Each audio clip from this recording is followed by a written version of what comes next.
சுவிசேஷம். இந்த நாளுக்குரிய தேவ வார்த்தை.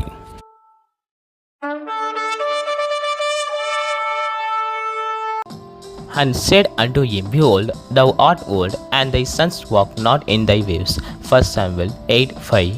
చిత్తగించుము, నీవు వృద్ధుడవు, నీ కుమారులు నీ ప్రవర్తన వంటి ప్రవర్తన కలవారు కారు. 1 సమూయేలు గ్రంథం 8వ అధ్యాయం 5వ వాక్యం.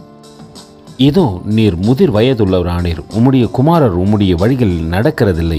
1 சாமுவேல் 8:5. அன்பின் தேவ பிள்ளைகளே, இங்கு சாமுவேலை பார்த்து இந்த காரியத்தை சொல்லுகின்றார்கள். ஆம், இந்த நாட்களிலே ஒருவேளை தகப்பனை போல பிள்ளைகள் நடக்காமல் இருக்கலாம்.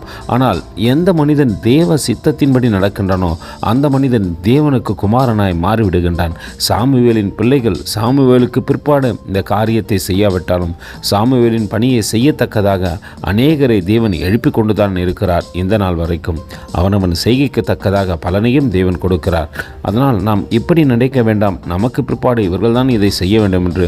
தேவ சித்தம் யார் மீது விழுகிறதோ அவர்கள் நிச்சயமாய் தேவனுடைய ஊழியத்தை செய்வார்கள். கர்த்தர் தாமே உங்களை ஆசீர்வதிப்பாராக. ஆமென். எங்களோடு கூட இணைந்து ஊழியம் செய்ய விரும்பினால் இந்த வார்த்தைகளை மற்றவர்களுக்கும் பகிர்ந்து கொடுங்கள். இது ராஜ்யத்தின் சுவிசேஷம்.